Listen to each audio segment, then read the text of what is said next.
All right, everybody, welcome. Get settled.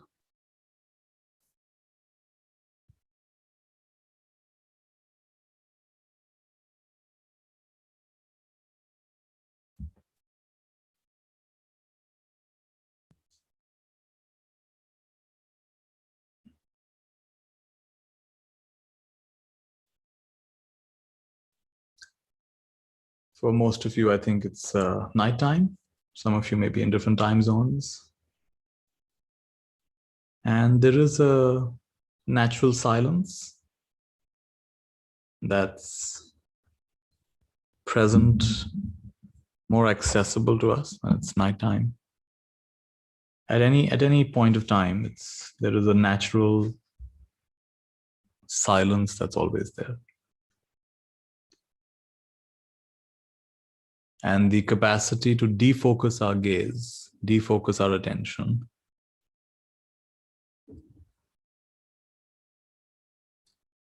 and perceive that silence, perceive that stillness.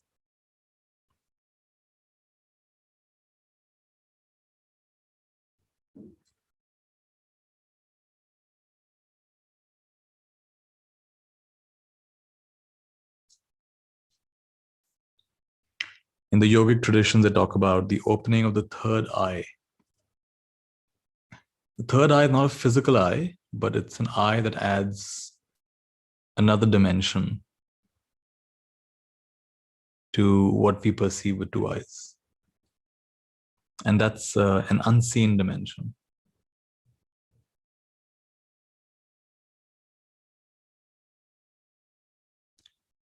So the third eye is like, I'm not fooled.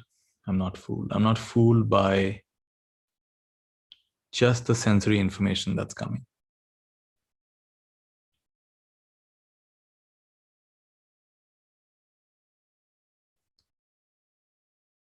And to see it all as a reflection, to see it all as a reflection of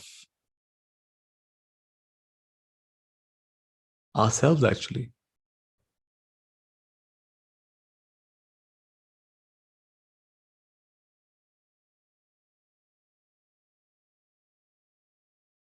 You've probably heard me say this phrase before that Neville Goddard often used this phrase. He said, everything is you pushed out.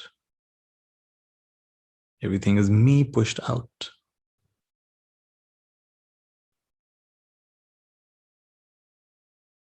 It's what we call entanglement in physics.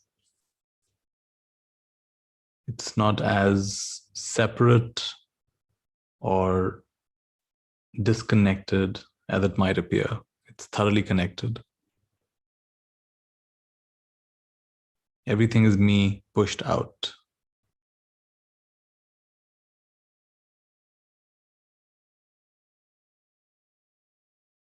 So every day an excursion into my own subconscious mind.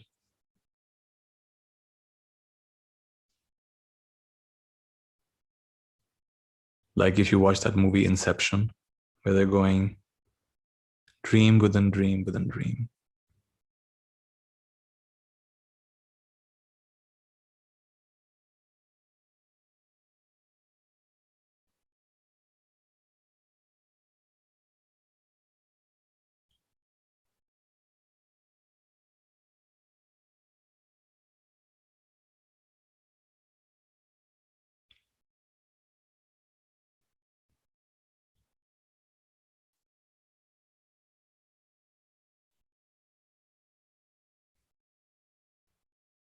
And the really straightforward practice is just love it. Just love whatever is arising in the field of awareness. I like this quote by Nithya Shanti. He says, what if the whole point is just to love the now, and the now, and the now, and the now, and the now, and the now.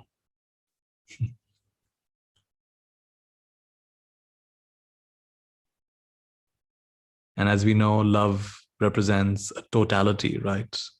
Total welcoming. It's not partial. It's not, I'll take this and I'll leave that. So love is quite radical that way. Full.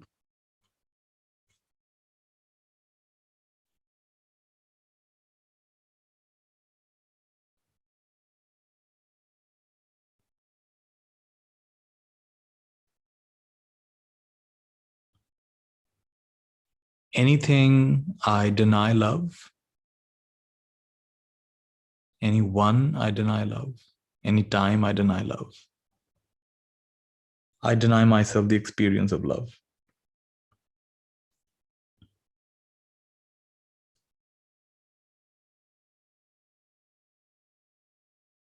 And that's how I fragment my own universe.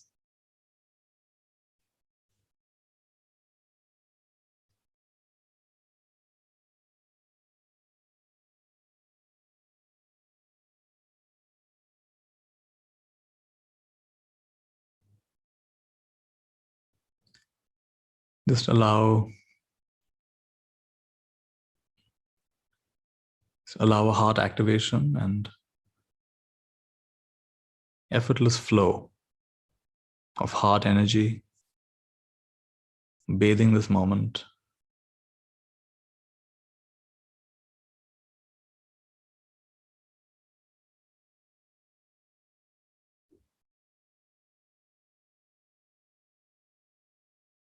We have a conditioning from school to look at things and think about them, consider them this way, that way. But it's all right to think about things. There's another dimension that's possible of just bathing any experience in heart energy, unconditional heart energy. Call it love, call it compassion, doesn't matter.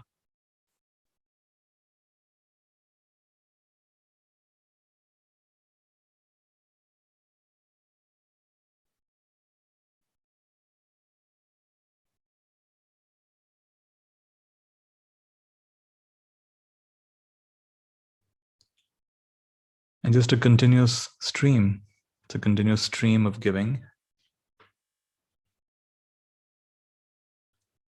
Even the word giving seems to imply like it's something separate, but it's not. It's just like, yeah, I'm not fooled. I see you.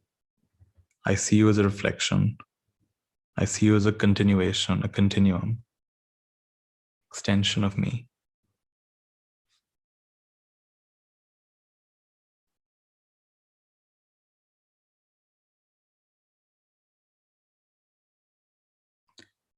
Like when you drive a car at night, then the headlight is illuminating the next 200-300 feet.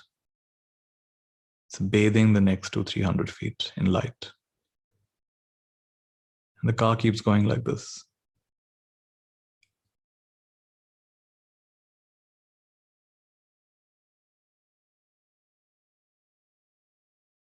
And what's it like to bathe whatever's in front of us, whatever's around us, wherever we are and however we are? It's like to bathe it in this stream of heart energy, heart activation. Really very effortlessly. No pulling and pushing. As effortless as flipping on the headlight of a car.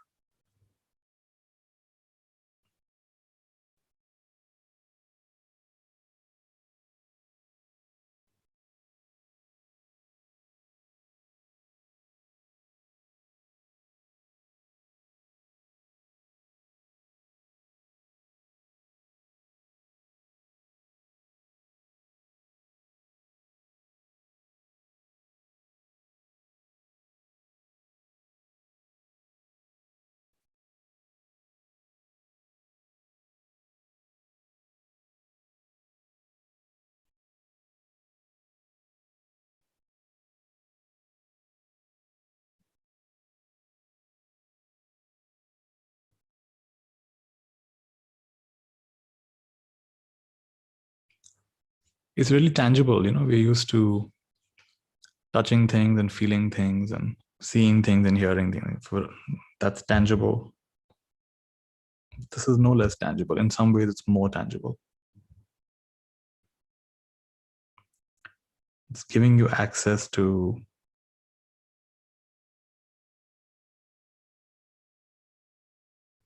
if you like calling it, system settings.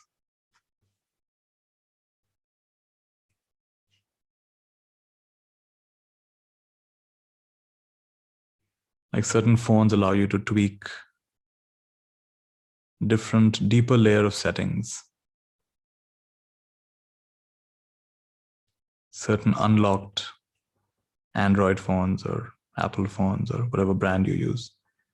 If you unlock it, you're able to tweak a deeper layer of settings than the default phone allows you.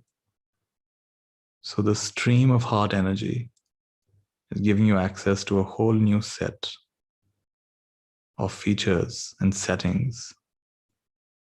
It's not like you're mentally doing this. It's just that intuitively it's opening up a whole new dimension.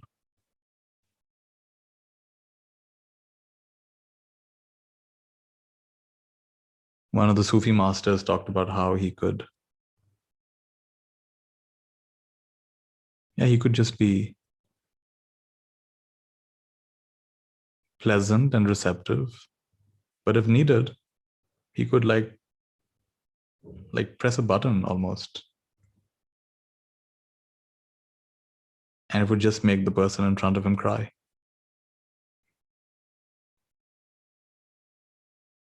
Not because he wanted to make them cry, but just cuts through the pretense, cuts through the crap in a way. So it's a kind of love that can be penetrating. You'd be like, okay, enough now.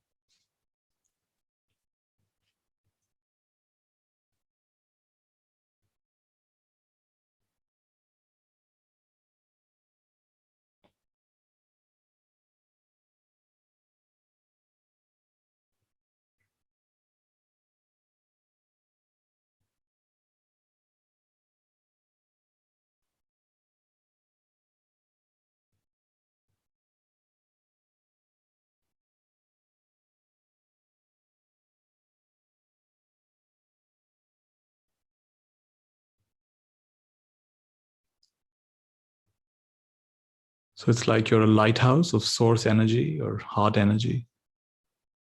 Lighthouse, radiating in all directions.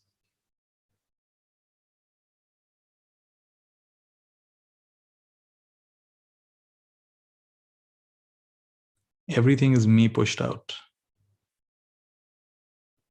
Every day an excursion in God's mind.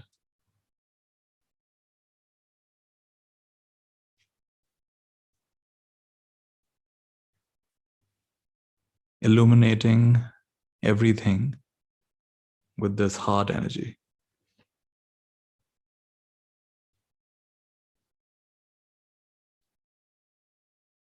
Opening, in a way, the third eye, accessing hidden dimensions, hidden depths. It's not really esoteric. It's there for everybody. It's just most have just not bothered to look there.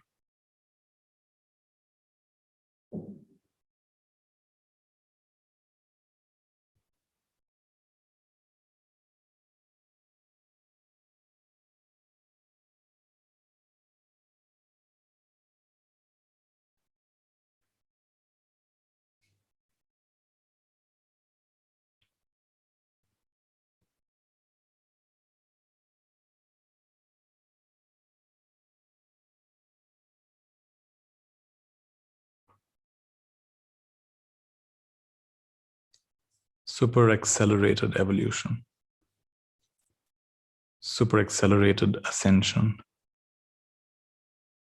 Super accelerated living.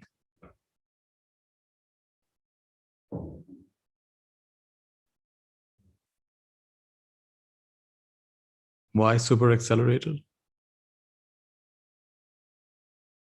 Because you're moving at the speed of life. it appears that speed of thought is so fast. Turns out speed of life is the fastest. That's the rail ride. Thought is so slow.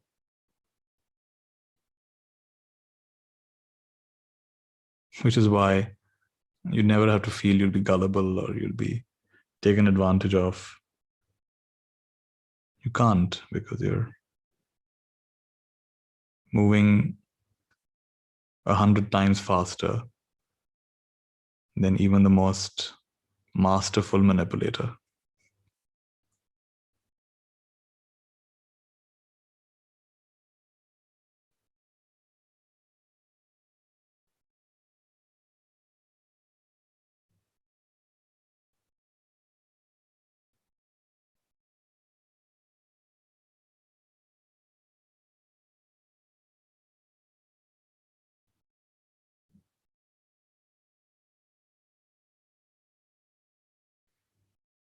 And you understand why nobody could manipulate Krishna.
Some people think that the ego is a problem in the spiritual journey. Actually, that's not true. Ego has a very specific function to play. And the problem, I would say, is attempting to prematurely transcend the ego, prematurely silence the ego.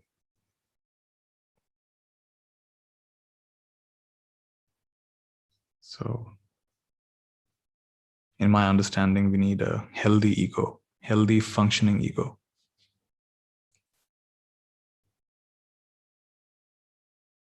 And the fruit ripens, it falls by itself. And the ego ripens, it falls by itself.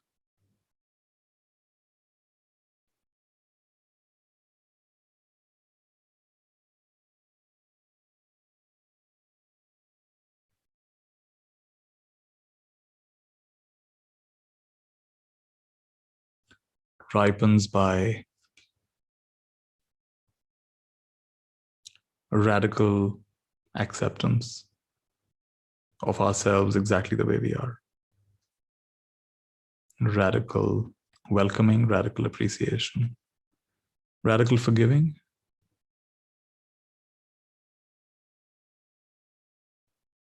radical embracing, deep listening to all parts of ourselves. If you try to dodge this process or speed it up too much, that's not how the recipe works. So infinite patience. Let the fruit ripen in its own time, in its own way.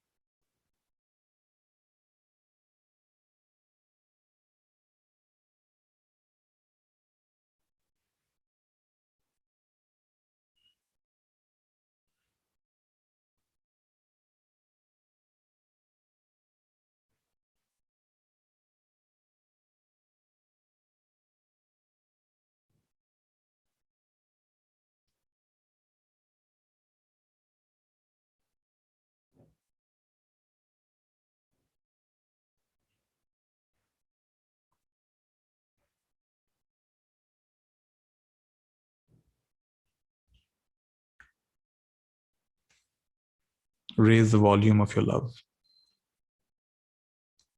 Raise the temperature of your love.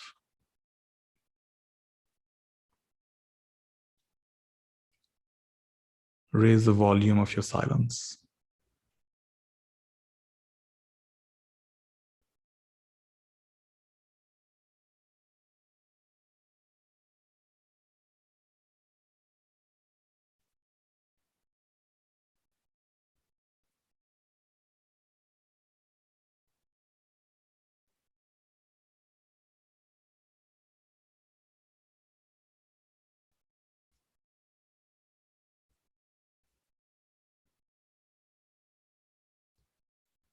Unknowingly, we create a foundation for ourselves in some kind of identity, in some kind of feeling,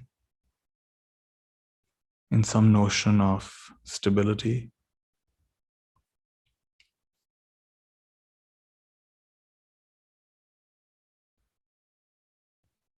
But as true practitioners, we should know that whatever we are assuming to be our foundation, it's not reliable. Anticipate that.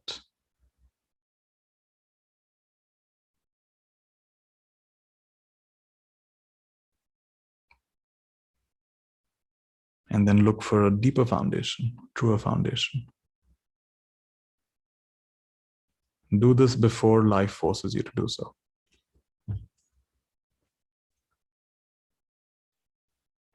And that would be wisdom.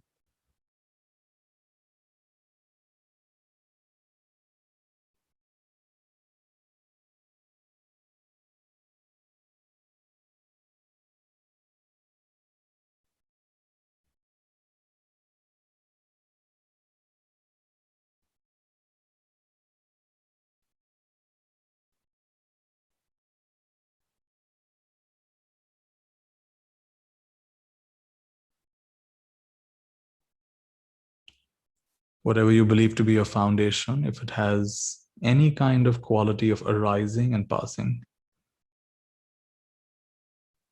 it is subject to change. If it has any kind of quality, if you can perceive it, if you can conceive it, if you can describe it, it's not a real foundation. It's a pretend foundation. I'm not fooled. This is not a real foundation.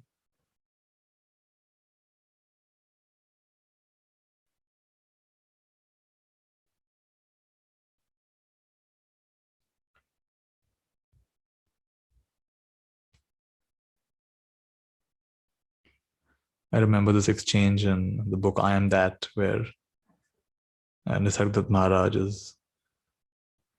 he has a small little room where people come to meet him, and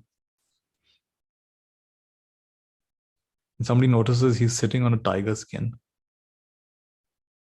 So he's like, what kind of, you're sitting on a tiger skin? Tiger is an endangered animal. Somebody must have shot that tiger and got you the skin. So Maharaj is like, I didn't ask for it. Somebody came and gave it to me. He said, that doesn't matter. You're sitting on it, which means at some level you're tacitly approving of it. So yeah, so the questioner was disapproving of Maharaj's choice to sit on that tiger skin. It's quite common, for those of you not familiar, it's quite common for yogis to sit on deer skin or tiger skin or something. So Maharaj said that you disapprove of the tiger skin. I disapprove of this entire universe. I disapprove of this entire universe. Forget this tiger skin.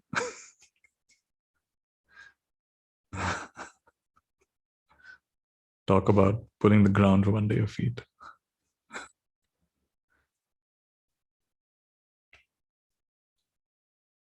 I disapprove of this entire universe.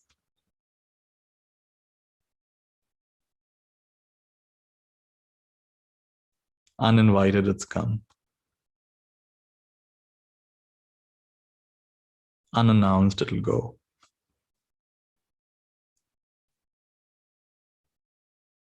I disapprove this entire universe.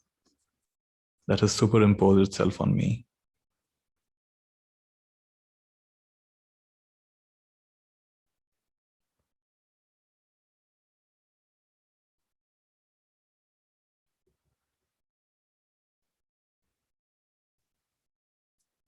There's a lovely quote by Maharaj about success. And even though he's saying it in a spiritual context, I think it applies to even our normal idea of success. He says, the steady resistance to the unnecessary. The steady resistance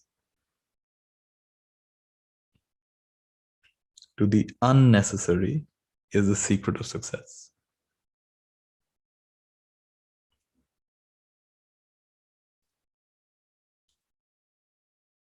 It's actually true. Somebody was interviewing a billionaire. What are the two most important things for success? And she said, to be focused. And the second thing is to remain focused. You focus on what's most important. And then to remain focused on what's most important. Another way of saying the steady resistance to the unnecessary.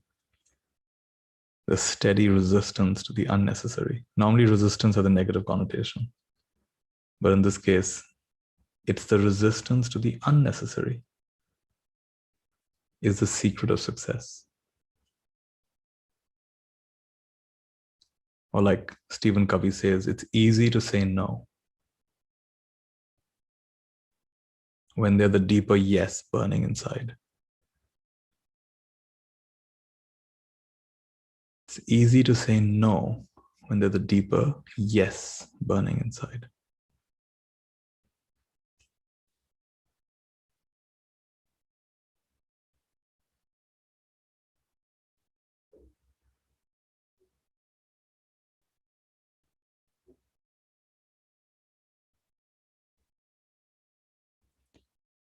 I have a unconventional blessing for you today.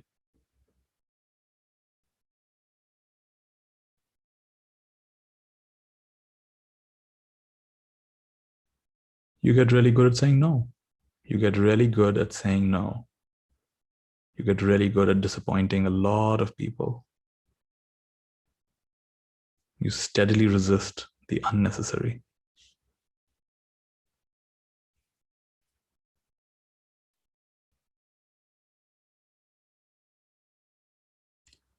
On the surface, they'll be upset with you.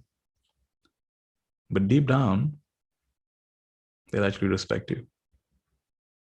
You had the courage to say no. And even if they don't, it doesn't matter.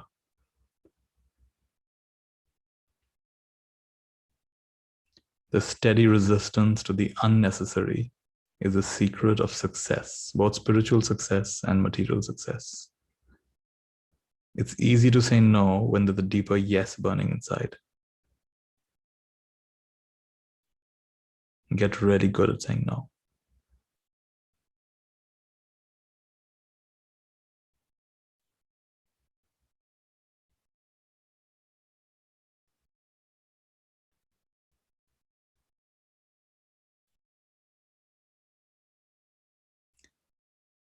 How do you get the strength?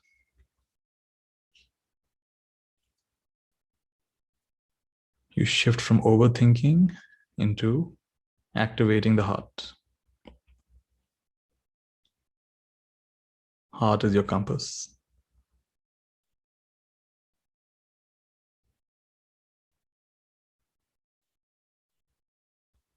And you honor this guidance. The Buddha actually said, this is a path that takes you against the flow. Against the flow. What is against the flow? He said the whole world is going in one direction. If you're on this path, you will be going in the opposite direction. The whole world is going towards infatuation with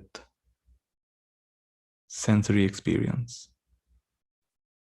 You're going in the direction of breaking the hypnotic trance of sensory experience. The whole world is hypnotized by separation. You're going in the direction of discovering, uncovering underlying unity. It's okay. It's okay to disappoint some people.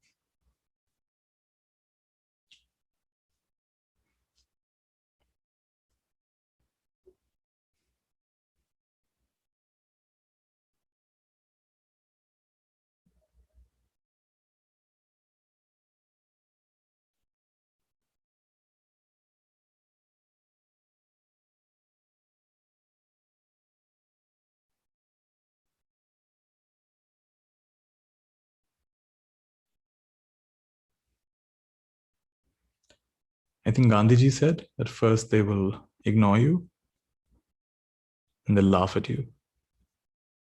And then they'll vehemently oppose you, and then they'll join you. That's how it works in this world.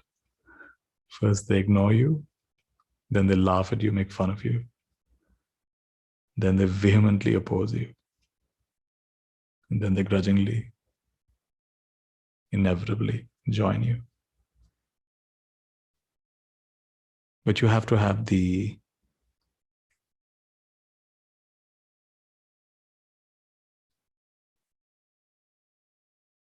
inner compass to trust your direction. So it's kind of a soul strength or a heart strength.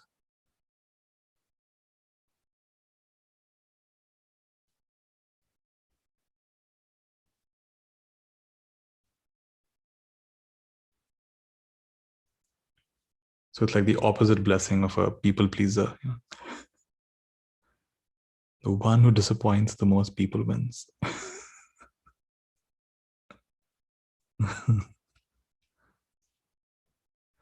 Not that we are trying to disappoint people, but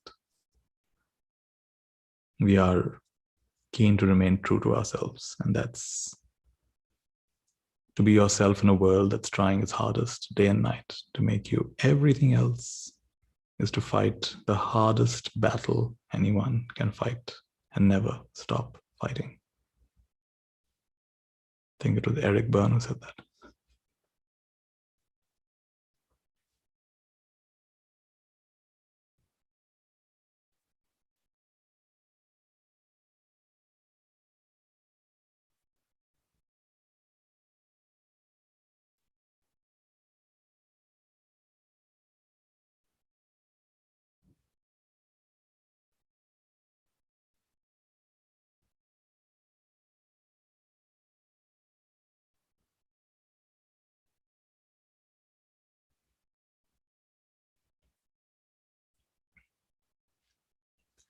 The Buddha says, if you cannot find, in this journey, if you cannot find a worthy companion who's someone who is facing the same direction, walking in the same direction. If on this journey you cannot find a worthy companion, then walk alone, like a tiger walk alone. That's what the Buddha says. I don't know if you know this, there's a particular category of Buddhas called Pacceka Buddhas. Pacceka Buddhas mean the solitary Buddhas, silent Buddhas. Because they're born in a kalpa or an eon where people just don't have the faculties. They just don't have the faculty. They don't have the capacity to understand what the Buddha has to share. They don't recognize the Buddha. They don't appreciate the Buddha. They just don't have the capacity to hear those teachings. They're just not attuned to it. Just like we have in our world, we have artists who don't get recognized in their time, or authors or scientists who don't get recognized in their time. They get recognized long, long later, long, long after. So Buddha then says you walk alone. And alone is not a bad thing. Break up the word alone, all one. Alone is different from lonely. You're not alone. Plenty of company, it's just not always the human kind of company.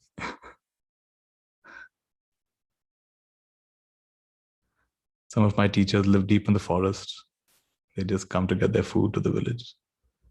If you read their biographies, I mean, there was nobody else in the forest. Every night, getting visited by all these subtle beings. Every night. Devas are coming and yakshas are coming and all kinds of other beings are coming, seeking guidance. So this is a very mysterious universe.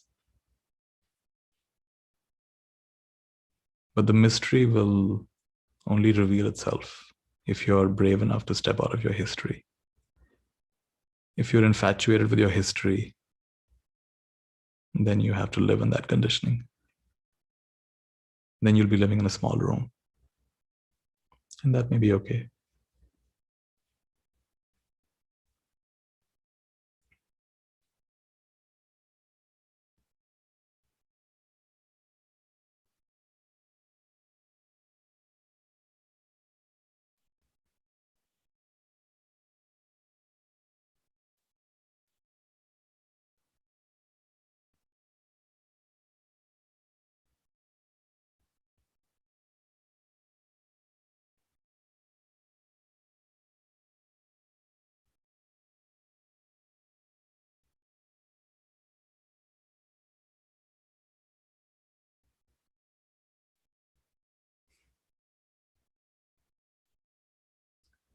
So these teachings are designed to strengthen your core, right? Take it in the right spirit, not trying to make you a rebel or something. So strengthen your core. It's not like that we're trying to make you some kind of a iconoclast or someone who's oppositional defiant syndrome or something like that. But it is designed to awaken a certain strength of spirit. So when you understand that, then you take it in the right way.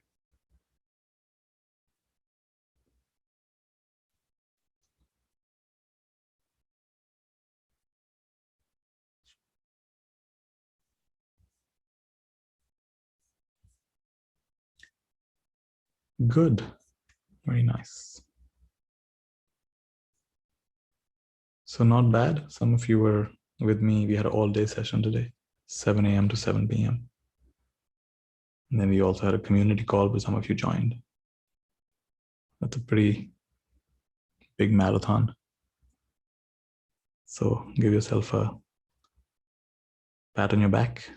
Well done. If you attended some of that or all of that. No effort on the path of dharma, path of truth ever goes wasted. Do it joyfully.